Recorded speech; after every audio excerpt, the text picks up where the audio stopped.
China already has one of the world's all-time lowest consumption as a share of GDP ratios. It's somewhere in the 30s. By comparison, the U.S. is in the 70s. Now, you can argue the U.S. is maybe a little high, but still, there's a long way to go. So getting China's consumers to start consuming is one of those big opportunities. And the good news is the kids want to buy stuff. The so-called Generation 2 consumers, people who are under the age of 25 today and are growing quickly, that segment of society is, first of all, rich. Relative to their parents, these are the ones who have the money. And secondly, increasingly inclined to spend it.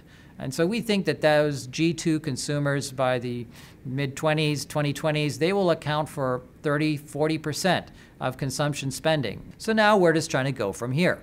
Well, the first thing is, of course, China's still growing, and there's still a long way to go before China becomes world-class in terms of infrastructure productivity.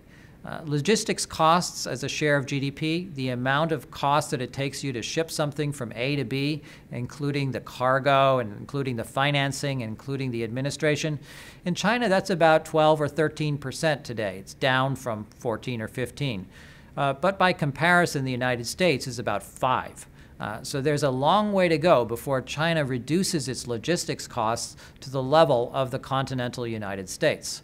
How does it do that? Well, it does a lot, again, through investment, whether it's in high-speed rail, which is perhaps the single biggest investment and the most visible one, or metros, where China is going to be building over 40 city metros over the next 10 years.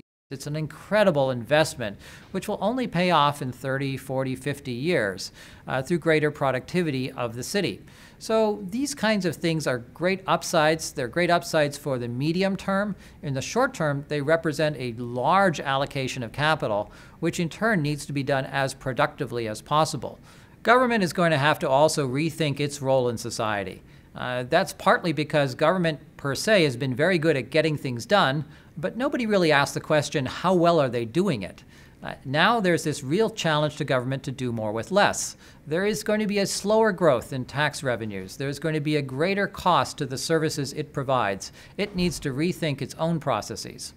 Secondly, government also needs to think about how is it going to work together with the private sector and more broadly civil society to deliver the next wave of productivity.